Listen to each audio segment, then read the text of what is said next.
Black Star Network is here.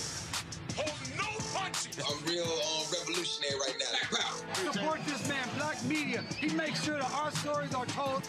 Thank you for being the voice of Black America, Roland. Stay black. I love y'all. All momentum we have now, we have to keep this going. The video looks phenomenal. See, there's a difference between Black Star Network and Black-owned media and something like CNN. You can't be Black-owned media and be scared. It's time to be smart.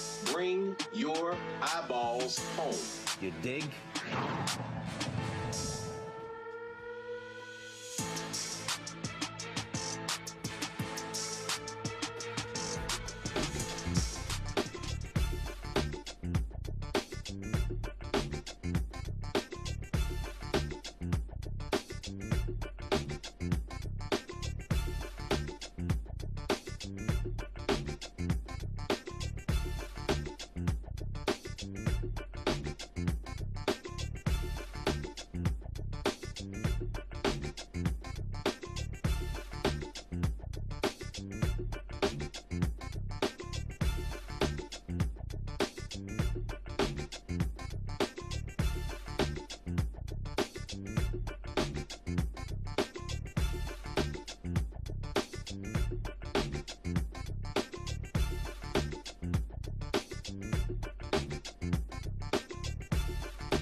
Today is Thursday, May 7, 2026. Coming up on Roland Martin Unfiltered, streaming live on the Black Star Network. The GOP's war on Black America continues. Tennessee Republican Governor Bill Lee signs into law the new map that wipes out the Black district in Memphis.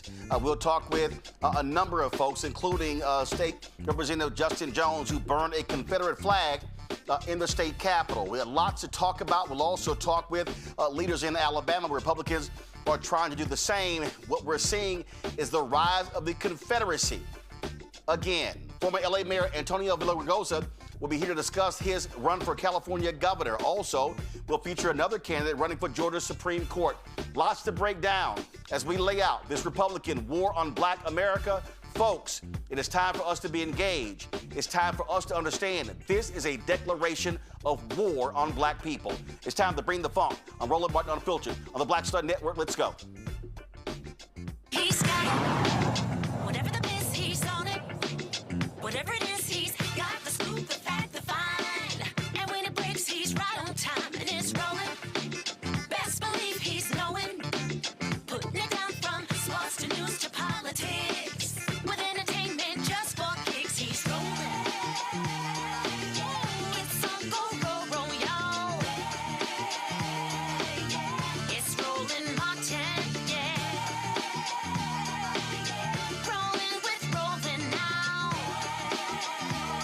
He's funk, he's fresh, he's real, the best, you know he's Roland Martin now.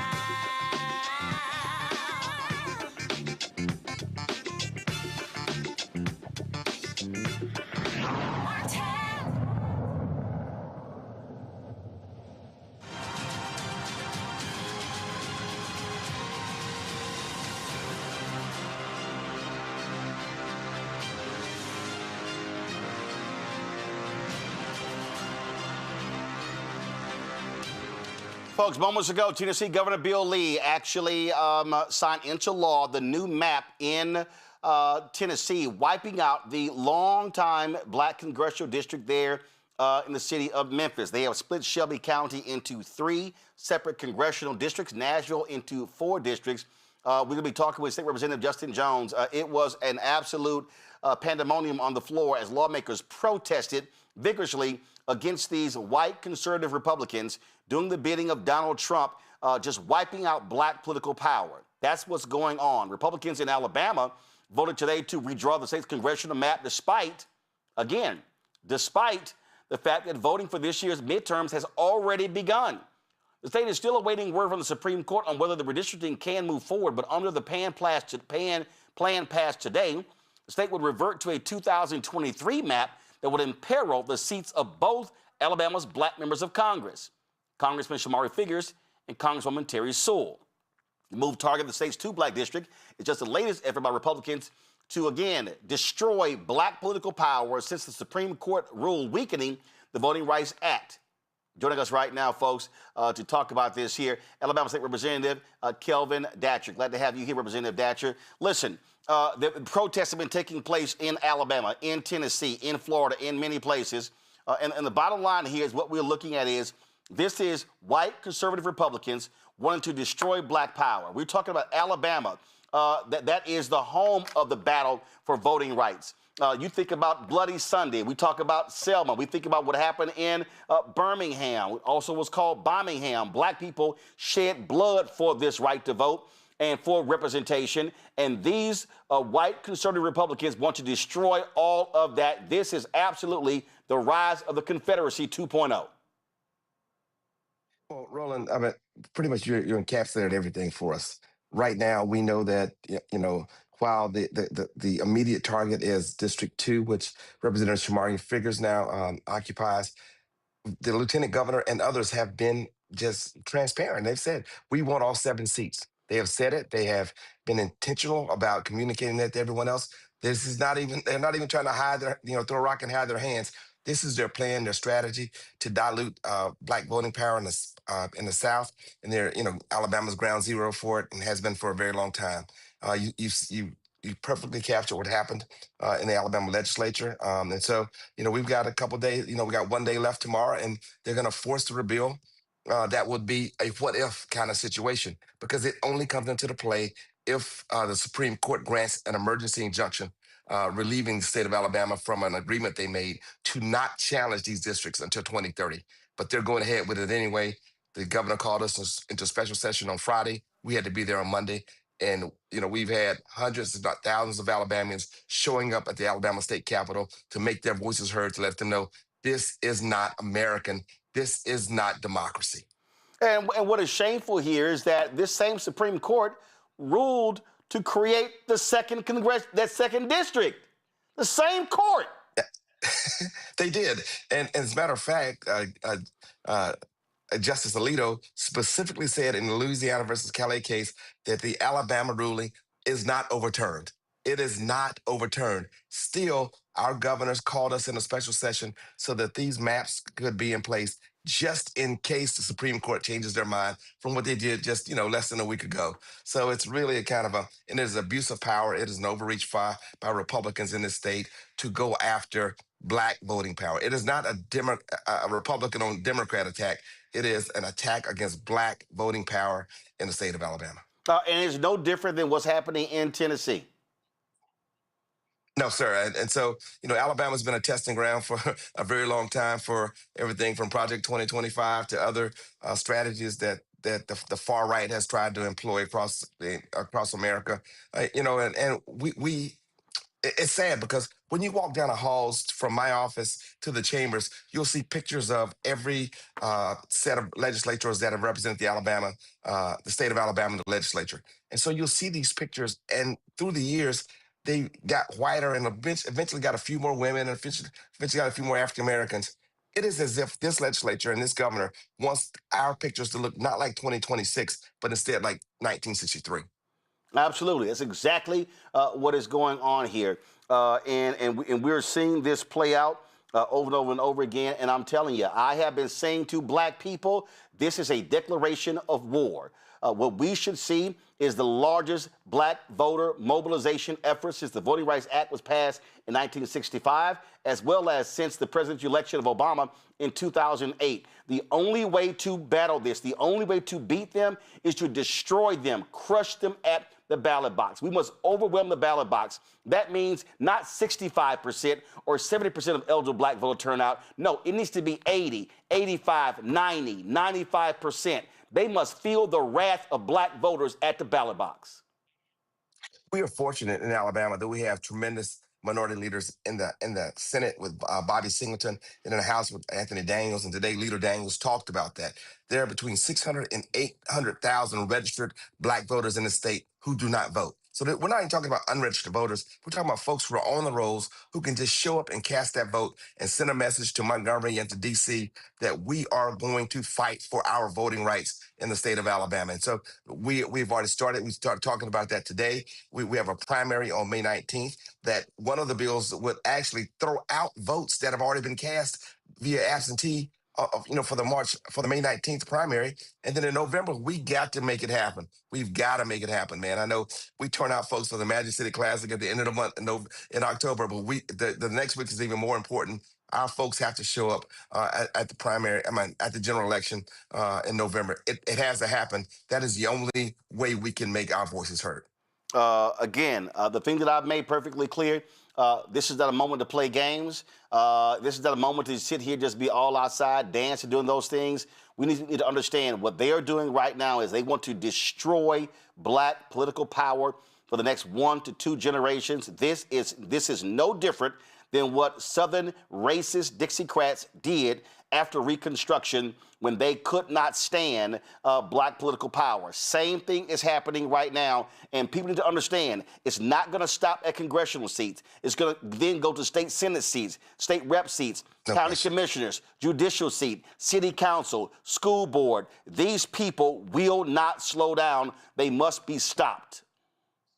They will make cities like Birmingham metropolitan. They're going to go try to make it a metropolitan governance to dilute that African American power of folks like our great mayor Randall Wolfen here in Birmingham, and what we're calling on every African American institution, the Black Church, Divine Nine, HBCUs, Eastern Stars, everybody we gotta come together. We don't have a choice. This is a seminal moment for African Americans in terms of our democratic voice, in terms of our electoral power. We have to come together. And I'll tell you this too. One thing that's been reassuring is that we have seen white allies show up here when we had a bus take off from Birmingham going to Montgomery on Monday.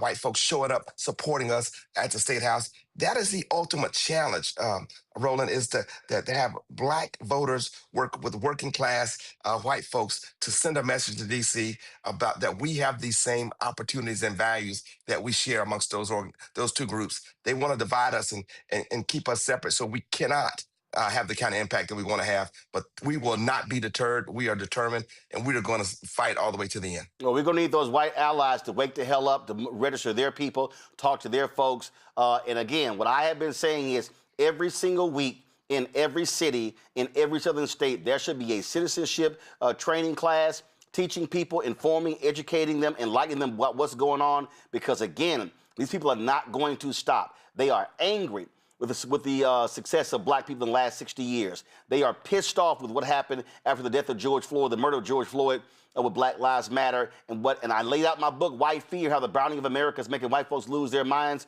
This is the moment for this generation to rise up and stand up. And so that's what really is at stake. Will this generation have the audacity and the guts and the gall than the previous generation who we often celebrate?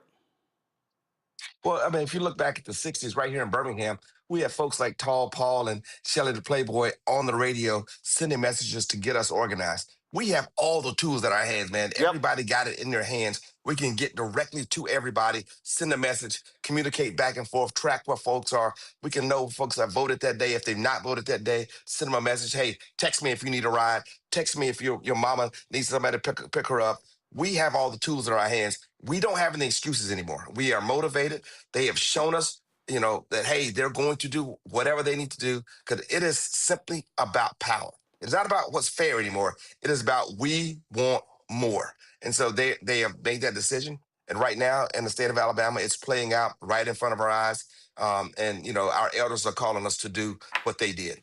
Indeed, indeed. Representative Kelvin Datcher, we certainly appreciate it. Thanks a bunch. Keep up the fight in Alabama. Thank you, Roland. Folks, shortly we're going to be talking with Representative Justin Jones of Tennessee about what he has been involved in. Folks, it has been a crazy day in Tennessee, massive protests that have been going on there as well. People going to the state capitol, expressing their displeasure. I want to bring in my panel right now, Dr. Greg Carr, Department of Afro-American Studies at Howard University out of Washington, D.C., Cameron Trimble, CEO, Hip Politics Media, former White House senior advisor out of D.C., Zabora G., DEIA consultant and employment specialist, will be joining us shortly from D.C. as well. Greg, I want to start with you. This here is a photo that took place, someone shot today in Tennessee. This was the Sergeant at Arms blocking State Representative Justin Pearson from entering a committee about redrawing maps for the district he represents. This is Bull Connor. This is the thugs that we saw in the 60s with their fire hoses, with their dogs as well. And again, I'll say this here, Greg, and I ain't got a problem saying it. Okay, Black radio, syndicated radio shows, I don't care whether we're talking Steve Harvey, Ricky Smiley, D.L. Hughley, Breakfast Club, Dee McGuire, Erica Campbell, all these shows. This is no time for gossip and games. This is a mobilization time. This is an actual declaration of war. This is a call to arms. It is, Roland. You've been sounding this alarm for a long time. I've protested when I was student body president of Tennessee State. We've marched those halls and protested. I respect, I admire that hillbilly who was blocking Representative Pearson. I embrace him because it's going to take that to wake us from our lethargy, from the decline in voter participation. And we will break their political backs when we get involved. What do you say all the time? When we vote our numbers, we win. Yep. Alabama is anywhere from a quarter to a third Black. That includes the number of registered voters, over 1.3 million people in Alabama of African descent. We don't need all the white people. We don't need a majority of the white people. We probably don't even need a third of the white people. If everybody gets off the bench and gets into the game, we will break the back of the white nationalist party in the state of Alabama, my mama's home state. And Representative Datcher is absolutely correct. We saw it happen in Nashville, my hometown. Yep. When they call it metropolitan, they put in the front of it, these hillbillies hate they hate state government and federal government until they're not in control. There's a very simple solution to this, and I'm actually very optimistic. You talked about Karl Rove. You know what Karl Rove said the other day about Louisiana, that black people should embrace it. I'm with him. Karl Rove's a white supremacist. He's also very bright, and he's also very devious, and I agree with him 100%. If we vote our numbers, these hillbillies would have dummy-mandered, because when you split up our districts, we've got to go somewhere. Yep. This is going to probably, it's also going to wake up the black elected officials who've gotten a little comfortable thinking that somehow how you look represents our interests. Yep. If you got a district where you've shoved 10 or 15% more black people in it, you got to talk to us if we show up and vote. So I think this is the beginning of a glorious moment in this country where we break the back of white supremacy by ignoring the idea that we somehow have the same objectives as these hillbillies. There are open enemies, and they're open enemies of our common humanity. There is no United States of America. There's white supremacy and its enemies. That's the redrawing of the map. I embrace it. I'm here for it, Roland. Cameron, bottom line is when I look at the numbers, when I look at millennials, Gen Z, and Gen Alpha, they're bigger than baby boomers in Gen X, and they gonna have to rise up. When you look at the voting numbers, 18 to 35, lowest turnout folks. They better understand that what these folks are doing, they want to control the politics for that generation for the next 50 to 100 years. Yes, Roland, and this is a seminal time in our history, in our current and in where we are currently with voting. So many people have been trying to reach and like, how do I get young voters to turn out? Well, first of all, as you mentioned, it's both millennial and Gen Z. Millennials are now in their mid-30s, so they're no longer young. They're having their own families. They're starting their job and their careers.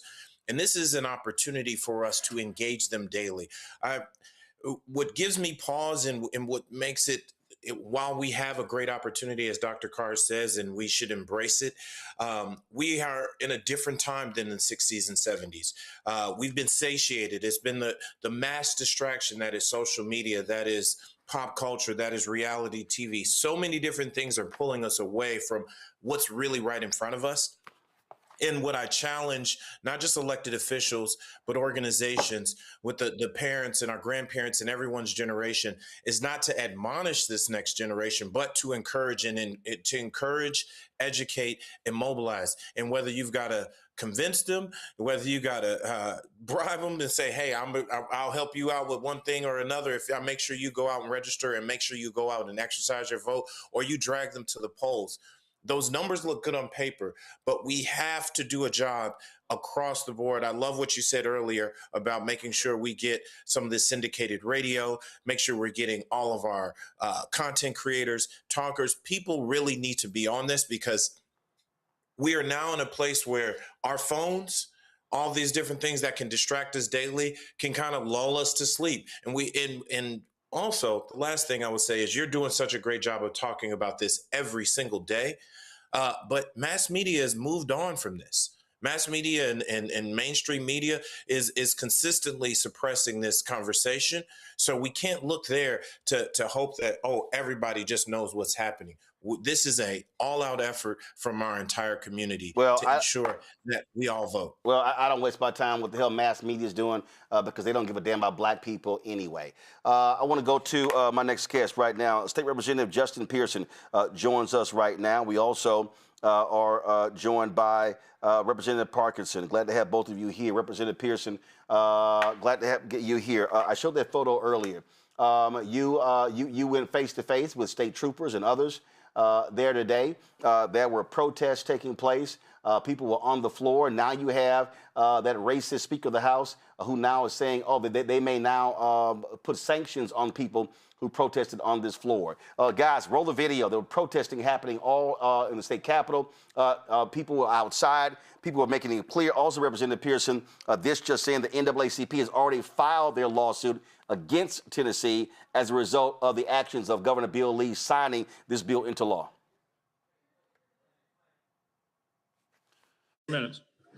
These maps are racist to Representative Pearson. Come on.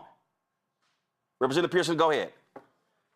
Yeah, what we're dealing with right now is white supremacy at its zenith. They are literally rigging and stealing elections and stealing congressional seats because they cannot win otherwise at the behest of the president after the Calif decision of the Supreme Court. And he decided to tell our governor and a lady who's running for governor that they need to steal our only majority black district in the entire state, which is in Memphis and Shelby County, where I currently serve as a state representative and where I'm also running to serve in the U.S. Congress for District 9. These things are not incidental or accidental. They've been building up to it over a long period of time, whether it be Shelby County v. Holder, where they gutted Section 5 of the Voting Rights Act, to now gutting Section 2, where we were able to use the courts as a way to ensure that our representation, our voices weren't being taken away systematically. And now, surgically, they have cut our district into 3, proportionally, nearly to the percentage of 33% of black folks in each of those districts, in order to dilute our voice, to dilute our vote, and to take away our political power.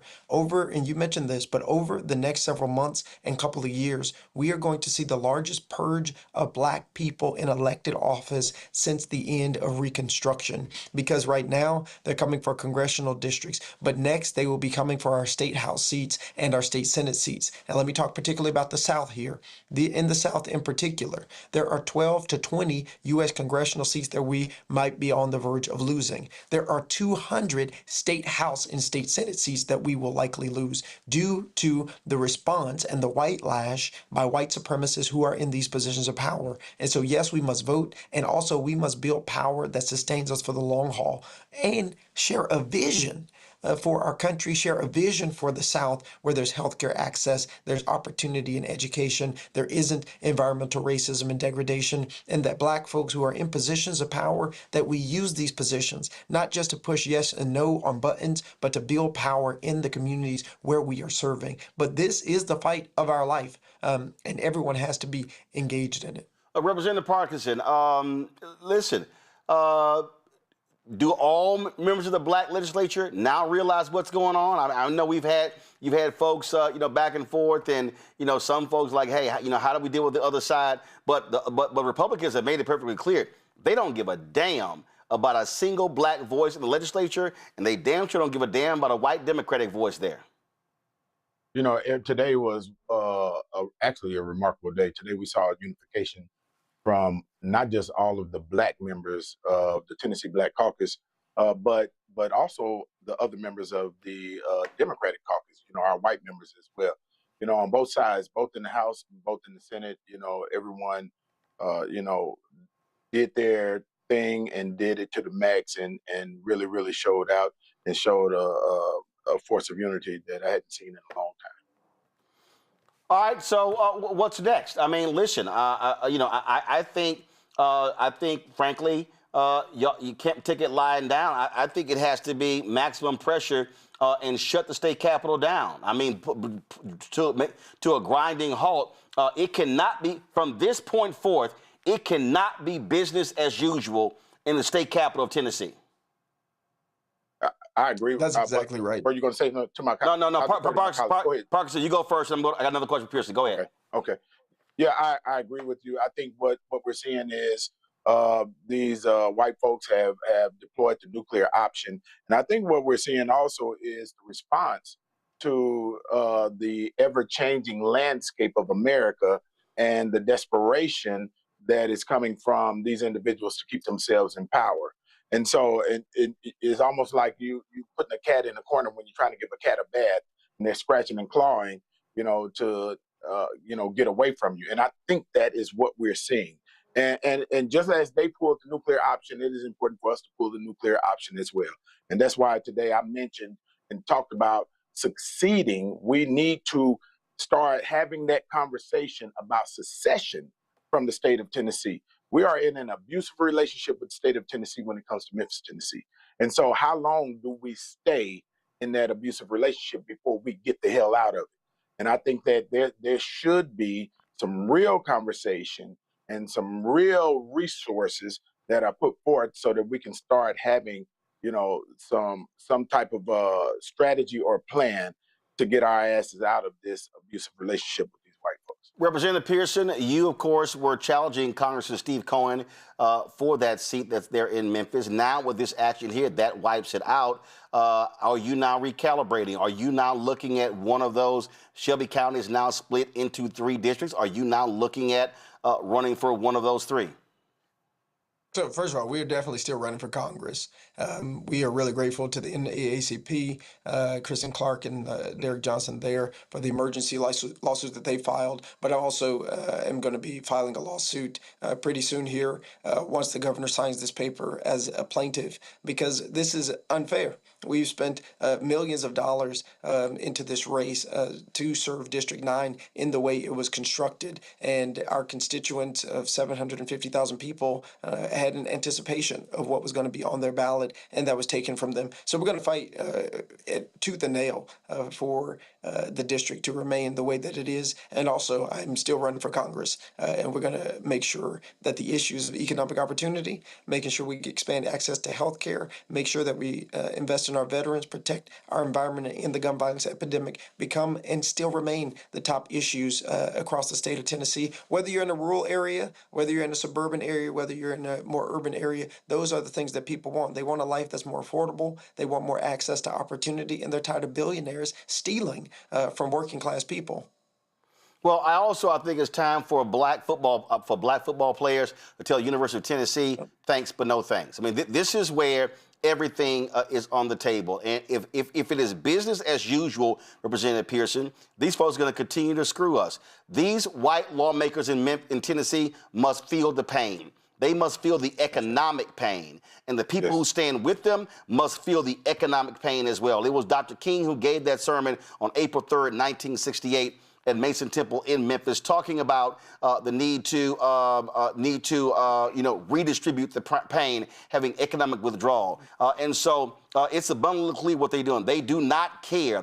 And so they are going to do whatever they want to do. And if we are responding like it's business as usual, well, then that's basically consent. And this is also where I keep saying, every week in every city in Tennessee, there should be citizenship training classes taking place. There should be mass voter mobilization taking place, because the only way to stop these people is to crush them at the ballot box. Representative Pearson, you first. Yeah, no, that's absolutely correct. This is not a business as usual moment. Our organization, mobilization, and activation has to be real. It has to be succinct and has to be coordinated. We saw this week really what that's supposed to look like, from Memphis for All, Tennessee for All, Organized Tennessee, the Equity Alliance, all of the state legislators, Turk votes. No, I'm going to forget several, but we are working collaboratively to determine how we continue to build power moving forward on the C3 side and on the C4 side, because this is not business as usual. This is the moment, the inflection point in our democracy.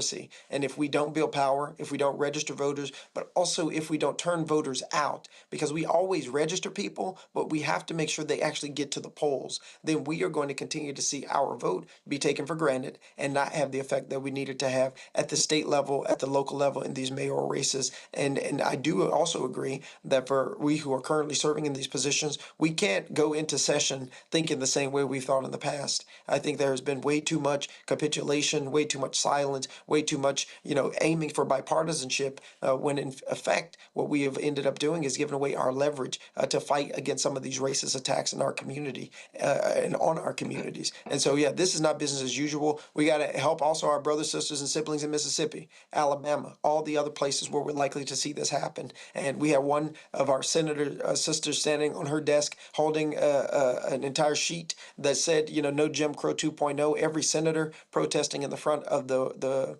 Senate, every House member in the front of the House protesting. This is the moment that is required. Nobody can be on the sidelines. And if you're in these positions, you need to say something and do something. Every mayor should be at their state capitol defending their seats. Every county mayor, every city mayor, the silence and the press releases, that's over with. And the congressmen whose districts are going to be impacted should also be protesting when these folks are trying to take these seats away. Not just coming to the committee hearings. You need to be at the protest. You need to be at the rally, defending and fighting for our democracy as people are fighting for you to be able to serve, particularly black members of the Congressional Black Caucus whose seats are being taken away. This is not a time for praying and just hoping that things are going to get better. You've got to be actively engaged with an organization that is resisting the tyranny of white supremacy in our nation right now. Representative Parker, any final comment? Yeah, I want to make sure that everyone understands this, how ironic this is that, Memphis is the biggest contributor to the state coffers when it comes to tax dollars and tax resources. And to see them, us being abused basically by this Tennessee legislature when we actually subsidize the majority, probably 80% of their districts in these rural areas because they're broke, they're poor.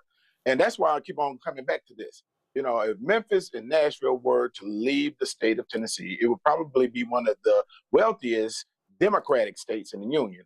And Tennessee would be one of the poorest, probably poorer than West Virginia. And so I'm saying this, we should move in that nuclear option also, understanding our position in the state and how much money we generate for the state. And we should use that economic leverage to ensure that we are treated properly. I agree with my colleague, Justin Pearson, that everybody should be involved, but we need everybody in their gift in different places in the movement. Everyone is not going to be on the lines protesting. Some people will be strategizing. Some people will be fundraising. Some people will be contributing funds, and so we need to utilize and leverage everyone in the capacity that we are able to utilize them in. But it should be all hands on deck. Representative Parkinson, I appreciate it. Representative Justin Pearson, I appreciate it as well. Thanks a lot. Thank you. We're going to be joining in a second by Representative Justin Jones. Roll a video where he was burning a Confederate flag. They were in the Capitol. First of all, they were in the Capitol today, and this is what he did. He had this Confederate flag and decided to torch it. Come on, pull audio up, guys. Thank you. So, right, but pull the audio up, I'll talk over it. So what you see right here, and you see folks cheering, and you see, of course, these Tennessee state troopers. There also was an altercation between Representative Justin Pearson and one of these Tennessee state troopers when they were being escorted out and words were exchanged. Do y'all have that video? Y'all got the video, Justin? No, the video, Justin Pearson, and the confrontation with Tennessee, not his speech, the confrontation with Tennessee state trooper. Do you have that video?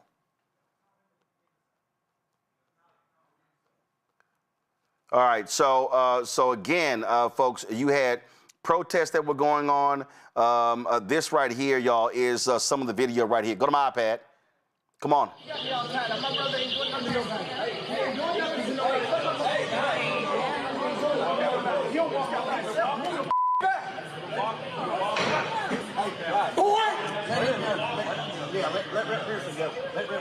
What's wrong with you? What's wrong with you? Ted. You stupid mother. A lot of anger that was going on there, and again, the reaction all justified by what is taking place. Joining us right now, Tennessee State Representative Justin Jones. Representative Jones, glad to have you here. Again, today is a day that will live in infamy. This is the rise of the Confederacy 2.0. And that's exactly what, that was a time, of course, during that period where you had radical Republicans who were fighting Southern Dixiecrats who wanted to keep black folks in slavery, and they were passing various bills. Now what you have are Republicans in 2026 who are standing with those Southern Dixiecrats in the 1800s to deprive African Americans of power. I posted this on my social media. I mentioned it yesterday. This here is a poster from Nate Parker's The Birth of a Nation, where the American flag is a noose around his neck. And what I said in social media is very simple. What these Republicans are doing, they want to choke black political power. They want to suppress it. They want to get rid of it. And that's exactly what is happening right now in Tennessee, in Alabama, in Mississippi. It's already happened in Texas. It's happening in Florida. They're not going to do it right now, but they probably will do it in 2028 in South Carolina. And the only response that we can give is a massive voter mobilization to take these people out at the ballot box. I mean, that's exactly it, Brother Roland. You know, I walked in today in 2026, and I walked out of this Capitol in pre-1965. We are in a battle, in a war against folks who want to take us backwards in history. Today we saw the Capitol Klan rally. You know, they've taken off their white hoods, but yet they still have the same agenda. The Grand Wizard, Speaker Cameron Sexton, Governor Bill Lee, who want to bring us back to a time where black folks had no political representation, bring us back to a time when we had crosses burned in the yard for simply trying to exercise our democratic rights. And so this is racial terror. It's not about political tit for tat as they want to make it. It's about racial control, racial subjugation. It's about saying that you black folks are not worthy of being treated as equal members in our democracy. And we saw what happened today was that we cannot just sit around and be quiet, that history will judge us not by what we don't do, but by how bold we act. By the moral clarity we bring to this moment, by the boldness we bring to this moment. And so I burned that Confederate flag because we need to burn down the system of Jim Crow and the new Confederacy that they're trying to bring about, not just in Tennessee, but in Alabama, Mississippi, Louisiana. They have a Southern strategy. We have to have our own Southern defense strategy to say that if they come for one of us, they're coming for all of us. And we need to disrupt business as usual. We need to be bold. We need to be unapologetic. We don't need to be here trying to make friends with these white racists, talking about we want to have kumbaya and be decorum. They didn't have decorum today when they spit on the graves of our martyrs like Jimmy Lee Jackson, and our martyrs like those three young men, Andrew Cheney Goodman, who were killed during Freedom Summer. They didn't have any decorum when they were spitting on the graves of those who endured days in jail cells and nights of bomb threats trying to register to vote and spit on the Voting Rights Act, the crown jewel of the civil rights movement. So why would we have decorum when this white supremacist rally was telling all of us that we're basically the N-word in Tennessee and that we don't have any rights that the white man has to respect? That's what they told us today. And like I say, and let me be real, I'll go ahead and say it. Some of your black colleagues have been trashing you and Representative Pearson the last few years, saying that y'all were doing too much, that y'all should be playing the go along to get along game. I wonder what those same black folks in the Tennessee legislature are saying right now after what happened today. I mean, it's interesting that people played political games with folks who looked them in their face today and said, you don't deserve representation. You know, these same folks who they call friend came to the Capitol today and took away the voice of the only black majority district in the state. And so now we must recognize with moral clarity that we must not confuse proximity to power, getting invited to the governor's house, getting invited to go play golf with these Republicans, with actually building power for our communities. You know, even with the strategy that we saw during this special session, there was some timidity. But I think what we must lean into is we must lean into the reality that we are in a battle, that our children are going to look at how we fight in this moment, and we have to fight. You know, I think so many people are going to wake up one day and say, how do we end up in a system? You know, it's not new for us. Between the end of the 1800s and the 1960s, there were no black representatives in the South. After we had, you know, Reconstruction, there was a time where they all were eliminated, and we will get back to that time if we don't fight right now. That is not an alarmist mentality. That is the realistic trajectory of where we're headed in America right now, that we will not have multiracial democracy in the South. But they are trying to build a confederacy, and I burn that flag because we beat these fools before. We beat these you know, vile racists before, and we must fight them now with everything we have. And it's going to be in this Capitol building, but now it's also going to be in the streets. It's going to be going across the South, because what they're counting on is the fact that Tennessee is the lowest state for voter turnout. So that's what they're hoping. And I hope that just like after the Dred Scott decision, Frederick Douglass said, let that decision not, you know, depress us, but let it inflame our resistance and rebellion. Let it embolden us to fight even harder and with more, you know, vitality against the sin that is slavery in this nation. And so I hope that people feel that fire, because there's only two ways that change comes about, Roland. Either people see the light or they feel the fire. And they did not see the light today, so it's time for them to feel the fire of our movement and of our power. And we need to burn down this new Confederacy and build something new that is rooted in human rights and human dignity and multiracial democracy. There's a lot to work to do, and a bottom line is, I've said it point blank, this is a war. They have declared war. And we must respond accordingly to this. Real quick, if I can get quick questions from my panel, I've got my next guest who is waiting. I need quick questions from my panel. Cameron, go. Yes, Representative, in Tennessee, what are our efforts, and what are the most immediate efforts that you want to make sure that all folks know, not just black folks, everybody around the country, if we're not in Tennessee, how we can be supportive of this movement? Yeah. I think the first thing that we must tell the nation is that, and at this moment, it is crystal clear that the South is the front line of our democracy, and so we need to invest here. So many people are like, "Why don't you all just leave the South?" Do they not realize that the majority of Black folks in this nation live in the South, and that we can build political power here if there's investment from these national orgs, not just once every blue moon, but if there's consistent infrastructure building. And so in Tennessee, we have the lowest voter turnout. 1 in 5 Black Tennesseans cannot vote because of felony disenfranchisement. There are tactics that we must do to expand the franchise. These new maps are counting on people not turning out. They're counting on this depressingly low voter turnout. So how do we beat them at their own game and combat that by having the most massive voter registration, mobilization, and empowerment drive that we've seen since 1964 with Freedom Summer. We need to have a Freedom Summer here in Tennessee, and so we need support. We need resources here. We're not a swing state, quote unquote, but we need to show them that we're going to be a state that will swing back on you if you kick us when we're down. We will hit back and we will fight back with everything we have, and that's what we have to do in this moment. Greg? Thank you, Roland. Thank you, Representative Pearson. I'm sure you're familiar with Dr. Du Bois's 1946 speech at Columbia, South Carolina, Behold the Land, where he said the future of our race is in the South. With that in mind, how long before this overreach becomes a dummy mander? In other words, if we were to vote our numbers in Tennessee, would this strategy backfire, splitting Memphis into 3 districts, splitting Nashville, my hometown, into 4? If we turned out in those gerrymandered districts, in your estimation, what would happen in terms of the political contests in those gerrymandered districts if we voted our numbers? Looking at the political leanings of these new districts, I think the lowest political Republican district is a +20 Republican district. And so they're counting on folks not turning out. They're counting on folks not using their power. I think if we turned out in numbers that were unexpected, like we saw in 2008, where you had a 51% youth voter turnout, the largest Black voter turnout we've seen it in a generation, I think it would send shockwaves, and that it would, counteract this attempt to have a power grab and rig the maps. I think we have to out-organize them, and I think that there is a way to do that if we are strategic and work together. But we must challenge this divide and conquer strategy. This is the time for us to come together as a movement to pull our resources to have folks who have that legal strategy, but also who have that mobilization strategy here on the ground. And I think that we can counteract it. I hope that we see this not just in Tennessee, though. We need a Southern solidarity strategy. I was just on a phone call with folks in Louisiana. We need to be connected with folks in Alabama. And how do we coordinate amongst the South and say that you have a Southern strategy, but we also have a Southern strategy? And ours is one that is about multiracial democracy and about challenging the terror of white supremacy. And so I think that's what we have to look at doing, and it's going to have to be multi-generational too.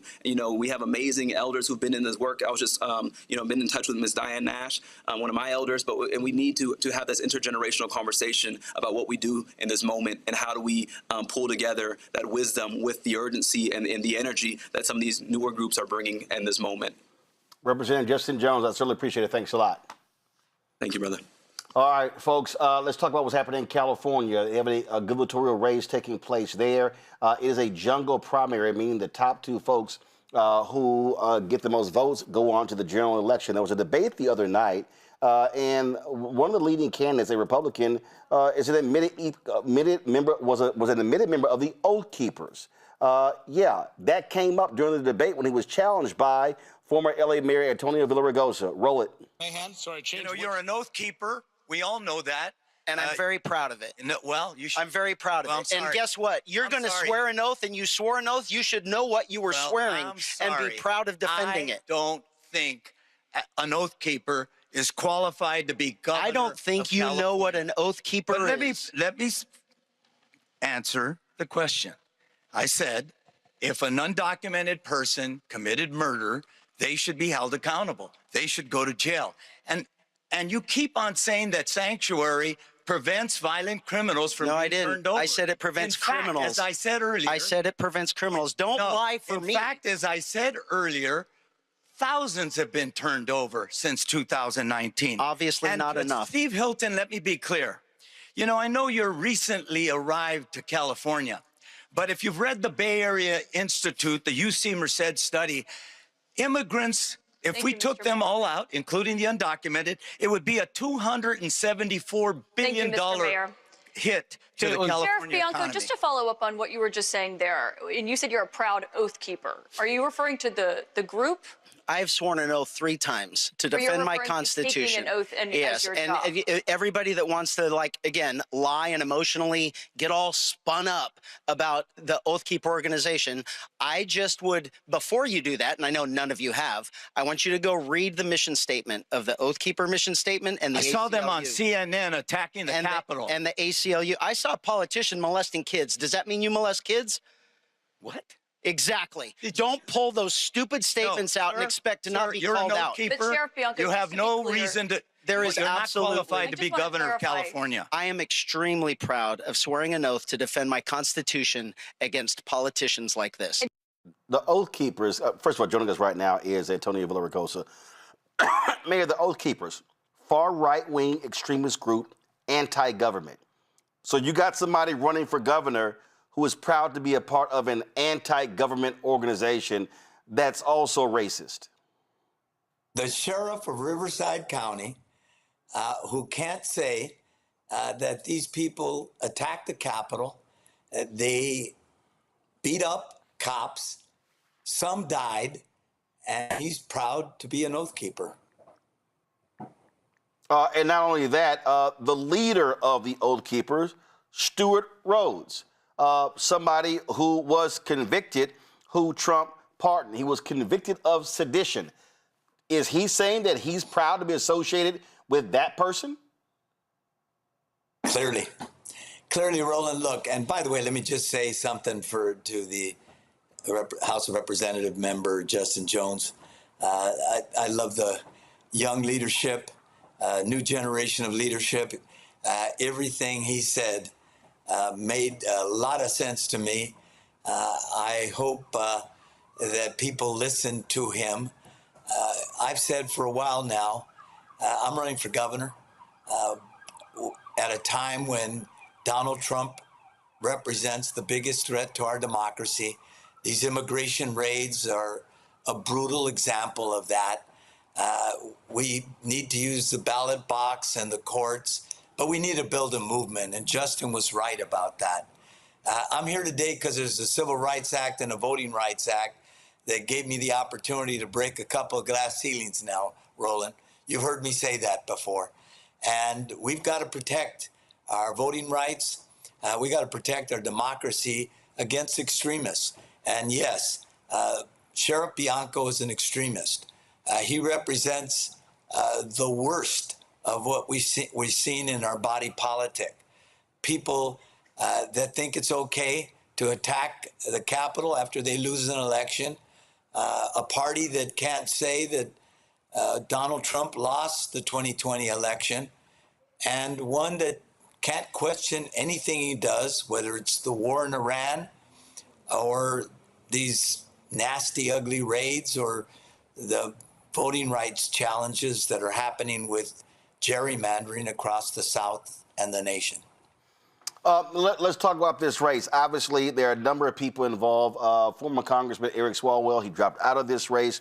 And when we look at polling data, it is all over the place. And what it is showing is that you have, of course, a lot of different polls showing either Steve Hilton, Republican, this sheriff here, but you also have on the Democratic side, polling at the top, Becerra as well as Tom Steyer. Then, of course, you have yourself running. You have former Congresswoman Katie Porter.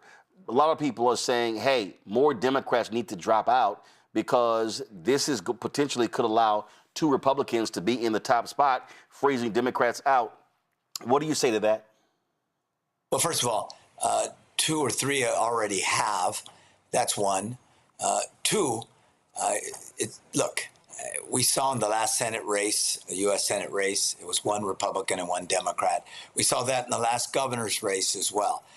There will be a Republican in this race. They all vote, party, vote for their tribe. That Republican looks like it's going to be Hilton, but it could be either one. And there will be a Democrat in this race. The fact is, there's not going to be 2 Republicans. The chance of that is, the experts have said, is somewhere around 8% or so. It's not likely. There's actually more of a likelihood that it could be 2 Democrats, but I do think it'll be a Republican and a Democrat. And I do know this, 26% of the electorate is undecided. They're almost all Democrats, a good portion of them from Los Angeles, and, you know, Latino and of color. And so that's my base historically, both Latino and African American. And so I've said, you know, we're going to see this through, at least until we have a better idea about where that undecided vote is going. The issue you have, though, is that the primary is June 2nd. One Survey USA poll has you at 5%. You got a lot of ground to make up. Again, polling is not voting. What are you going to do? What is your campaign going to do to pick up another 10, 15% to put you in the top 2 positions? Well, first of all, it's not just what the campaign's going to do to put me in the position. Look, I've said for some time now, this issue of affordability is real. And it's particularly, we're the 4th largest economy in the world with the highest poverty rate, along with Louisiana in the United States.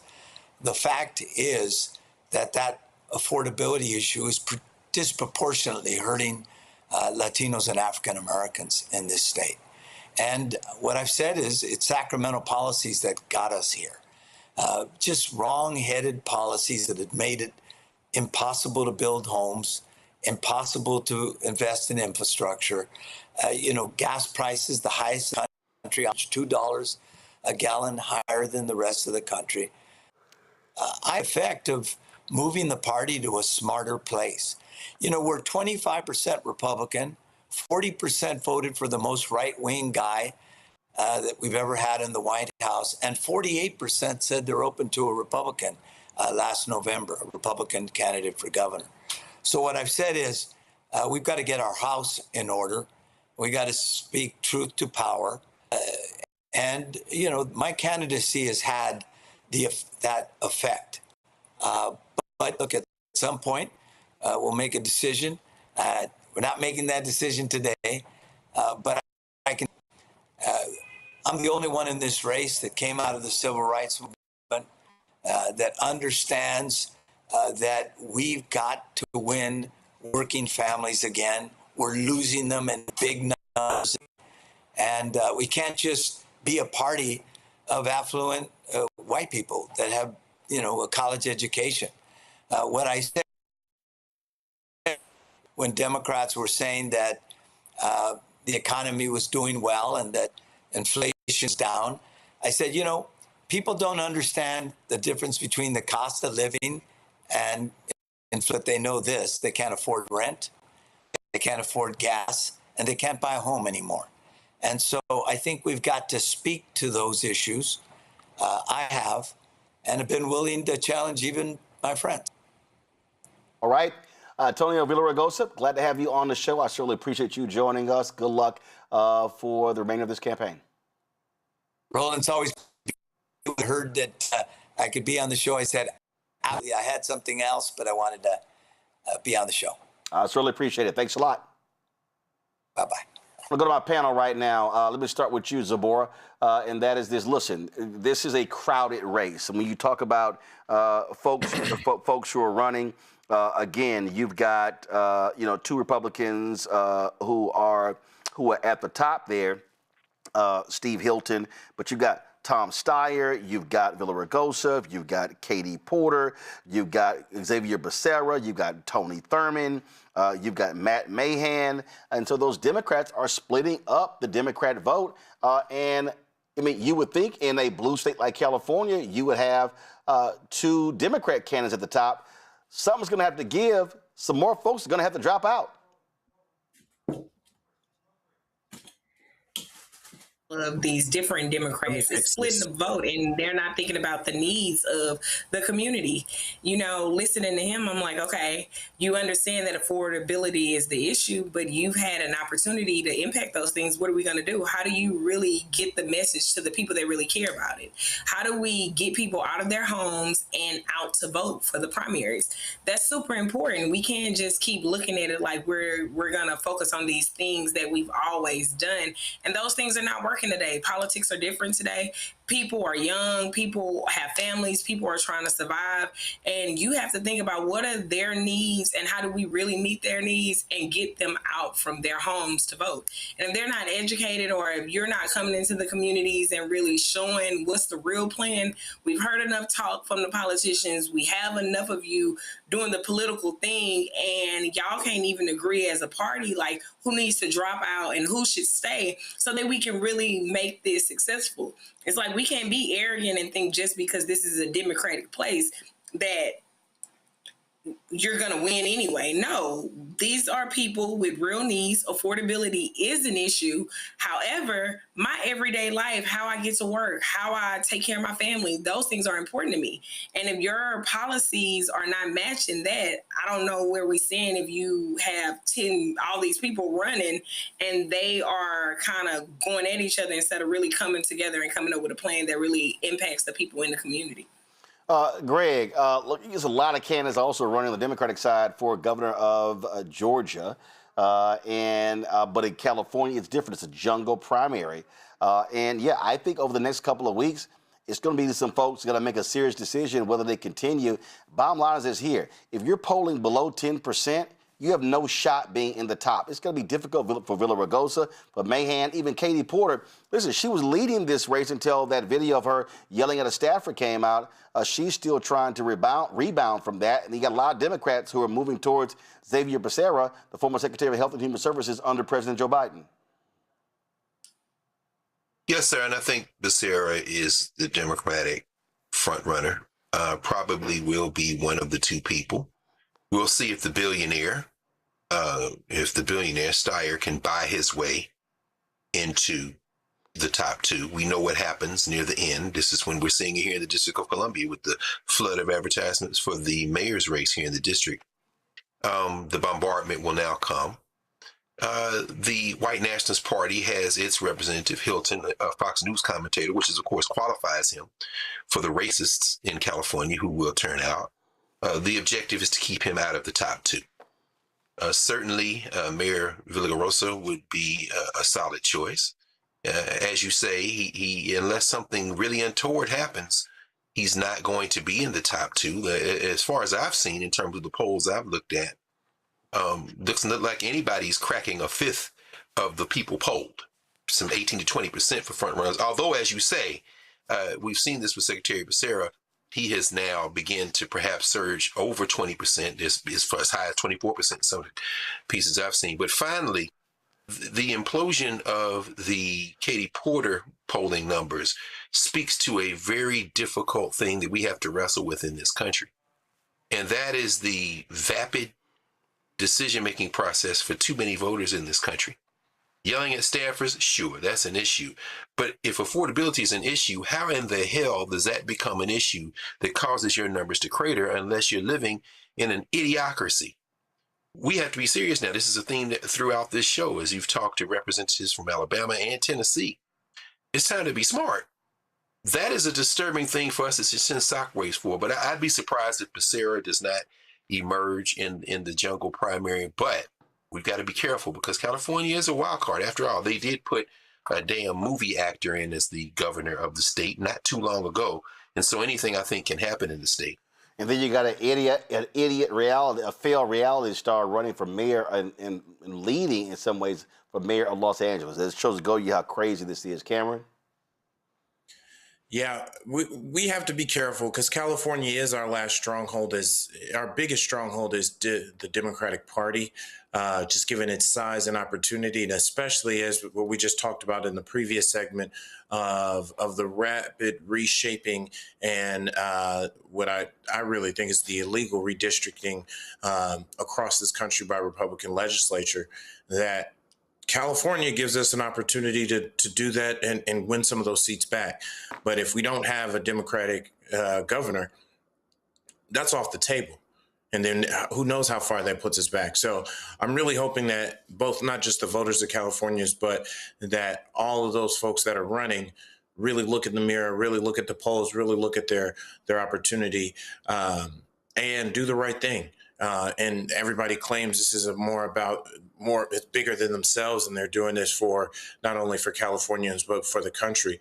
Then some of those folks do need to drop out, and also need to be asked, what is their plan to utilize California, and if they're going to be able to redraw those maps in California?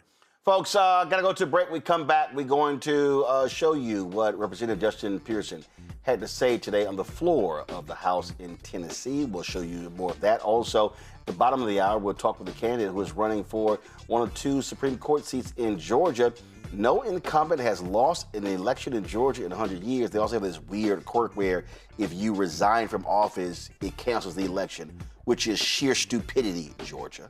And so we're talking to her as well. Lots more to break down. You're watching Roland Martin Unfiltered on the Black Star Network, folks. Support the work that we do.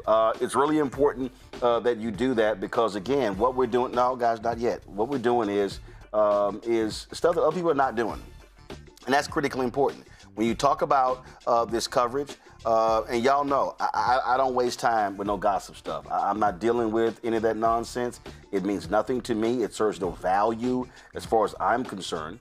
And what we're trying to do is keep our folks focused on what's going on, giving you the critical information that you need in order to make the important decisions. And we are not just hyping this thing up. We are deadly serious that the attacks that we are under, and we've been saying this, y'all, on this show. We've been saying this, and I love all these other people talking about, well, you know, we got black media and what black media is doing. Well, it's a lot of folk. It's a lot of folk who are with shows who are not talking about the real serious stuff. And when we talk about what's going on here, it's real serious stuff. I want to thank Lorraine. She is on our YouTube chat. She just posted this. She said, Roland has the best political show online. Roland gives us real black media news. Guys, thank you. We're moving too slow in the control room. We need y'all to move faster. Roland has been alerting us what is happening in our voting world. He has not been wrong about it. Black voters stand up and fight. I appreciate Lorraine and her $20 contribution. Y'all, this is what we're talking about, okay? The work that we do here. And we're not just going to be sitting behind this desk. We want to hit the road. We want to go to Tennessee and Georgia and Mississippi and Florida and Alabama and Texas. We want to be on the road in the fall, in this summer. I am telling you, this is Freedom Summer 2026. That's what's going on. So your support is critically important to what we do. And so, do me a favor. If you want to contribute to our Bring It Fuck fan club, we've got 47,000 people who've donated to our since we launched this show. Let's get 50,000. Let's get 3,000 more folks. You want to contribute via Cash App, use a Stripe QR code. You see it right here on the screen. If you are listening, go to blackstarnetwork.com for that Stripe link. You can click the Cash App button to contribute. That's also for credit cards, checks and money order. Make it payable to Roland Martin Unfiltered, P.O. Box 57196, Washington, D.C.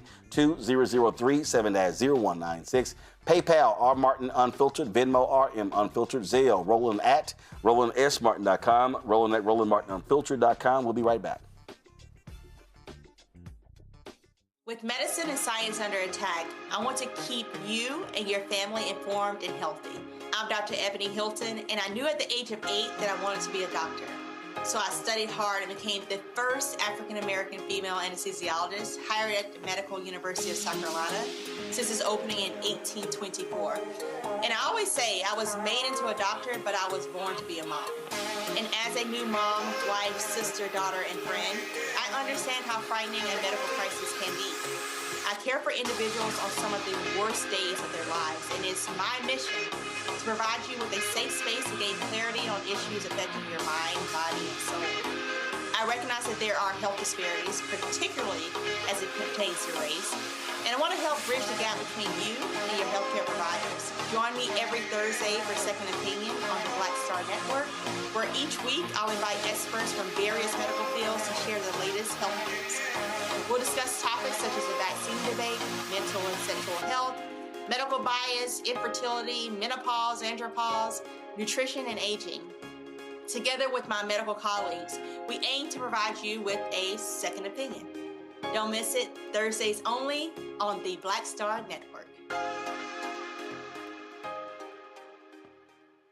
This is Bill Duke, and you're watching the Black Star Network.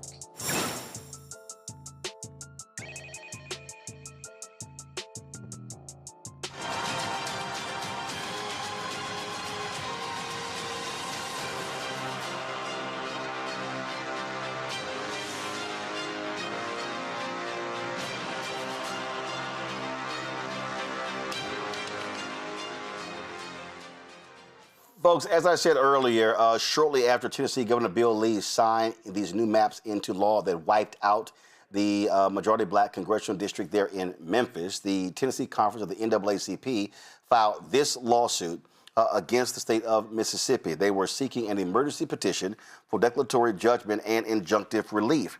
What you'll see right here, they're suing against the state of Tennessee, the governor, the General Assembly, as well regarding this, and said their attorneys, Isaac Connor, Chude Ekchetebu, Van Turner, Kristen Clark, Maisha Brayton, Anthony Ashton, and it lays out exactly what the purpose of the lawsuit is. And earlier today, Representative Justin Pearson, who we talked to the last hour, gave a powerful speech on the floor of the Tennessee legislature. This is what he had to say. Minutes. These maps are racist tools of white supremacy at the behest of the most powerful white supremacist in the United States of America, Donald J. Trump. Memphis is the most beautiful place on the planet. It's the place that raised me, my brothers, my parents, my grandmothers, and where my ancestors' bones rest. And what you are doing today is eviscerating the only black majority congressional district in our state because we are majority black. We are here because this Republican Party has to seek to steal elections and seats because the president and the party have refused to address the pain, the suffering, and the struggling of everyday Tennesseans. This is about attacking, targeting, and cracking District 9 into pieces for more political and racial dominance and white supremacy in the state of Tennessee. And we need to realize that the Calais decision that you all are basing your decisions off of, that gutted the Voting Rights Act, that Voting Rights Act was paid in blood. It was not just a parchment of paper signed into law. It was paid in blood on the Edmund Pettus Bridge, paid in blood by Medgar Evers, paid in blood by Fannie Lou Hamer. It's been paid in blood year over year, time after time, assassination after assassination, lynching after lynching, so that more people might be able to ascertain access to this constitutional democratic republic experiment that is currently being gutted and seeking to be gutted by this chamber, by this House, this Senate, and this state. What is happening here is immoral and wrong. And I was reading my Bible early this morning, asking God why this is happening. Why, again, does it seem that white supremacy is seeming to gain? Why, again, does it seem like the pillars of pain that we have felt and experienced for over 400 years in this country continue to rise again? And whispered in the words of this Bible and in the words of those ancestors that have gone before us is just these simple words: we're still here. We are still here. This nation, this state has legislated and legalized the worst things in humanity, including our enslavement, and we are still here. Right in this country where, as one black woman said, your ancestors enslaved us, denied us of our rights, called us 3/5 of a person, and yet we are still here. You put us on cotton plantations and tobacco plantations. You denied our human rights and our right to exist as children of God, and we are still here. You destroyed Tulsa. You killed and lynched black folks on poplar trees. Shelby County, Tennessee had the most lynchings of anywhere in this state where you're taking this district, and we are still here. You've had 3 strikes laws, mass incarceration, denied us of who we are, and we are still here. And today you'll take the only majority black district from us. But I want you to know, and I want my nephew, sons, and the future to know, no matter what you do, no matter how much you try and break us and make us bend and make us quit, we will still be here.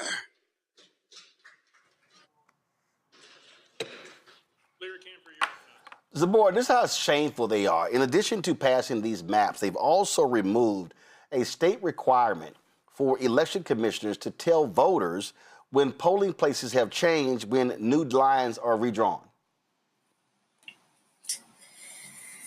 Ooh, you know, that is that's so powerful is we're still here. We are still the people that have to stand up. We are still the people that are gonna have to really understand. I think we can't keep sitting on our hands and not doing nothing. That young man said so many powerful things that is just a call to action to everybody to know that this is a war.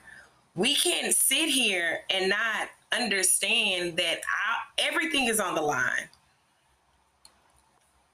From being detained to just protesting to showing how such a young person can show up and showing how the history behind the city of Memphis and all of the things that make them who they are, we have to stand up. We have to be able to really come together and see that we got to get out and we got to vote. We have to show our power in these places where they think they are being able to steal the black vote.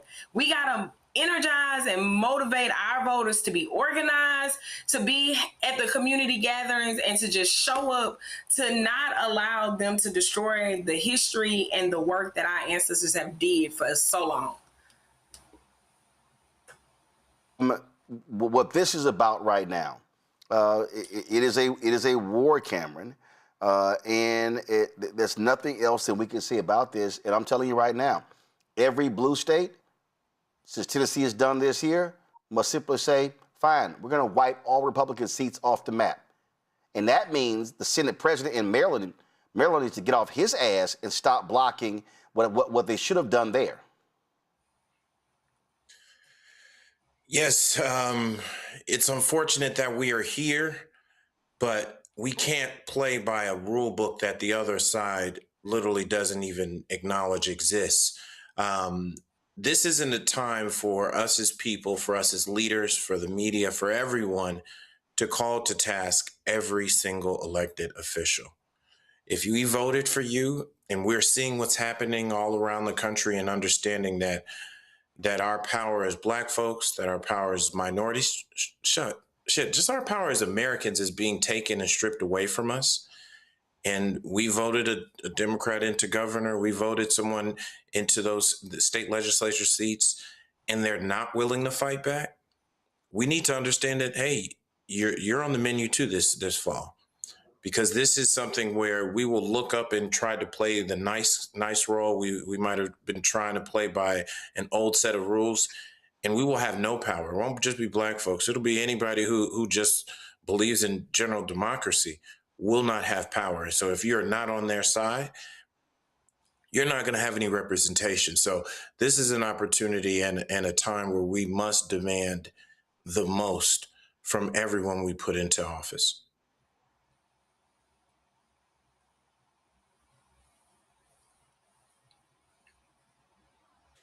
This is the coward, Maryland Senate President Bill Ferguson. And there were also some other senators who were cowards there as well. They refused to wipe out that seat. You had Governor Westmore. Guys, thank you. Can we please?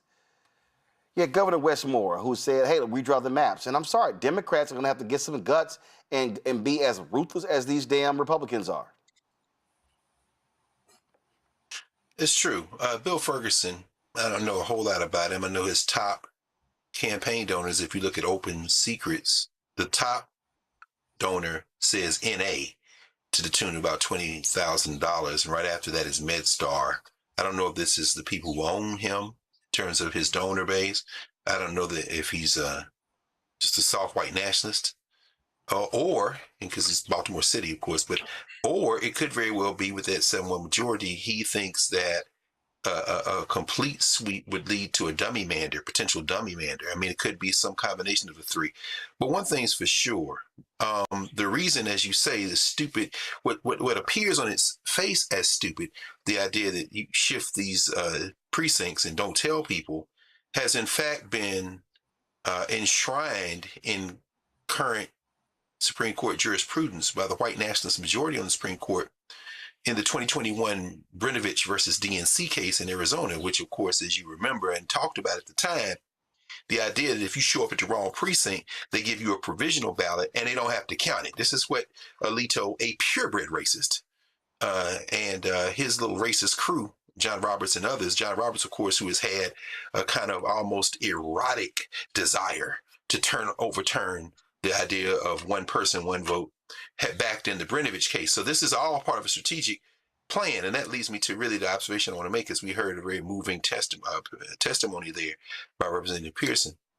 That type of energy has to be supported, has to be surrounded by, has to in fact be led by some very strategic and necessary, as Representative Jones said, coordinated effort. This is a war, but one side not only has people, they have a military intelligence division, they have a coordinated effort. The other side has feeling, emotion, some trying to attempt to generate some data, but it's not coordinated. So that Brnovich decision from 2021, absolutely. If you don't understand how ALEC works, if you don't understand how these donor-based billionaire think tanks work, then you don't know that they are all coordinated. So what's going on in Tennessee has already been vetted, gamed out, everything from the federal government down. It isn't just Project 2025. That little nasty racist piece of work, Russell Vogt, is never stopped working, and they're all coordinated.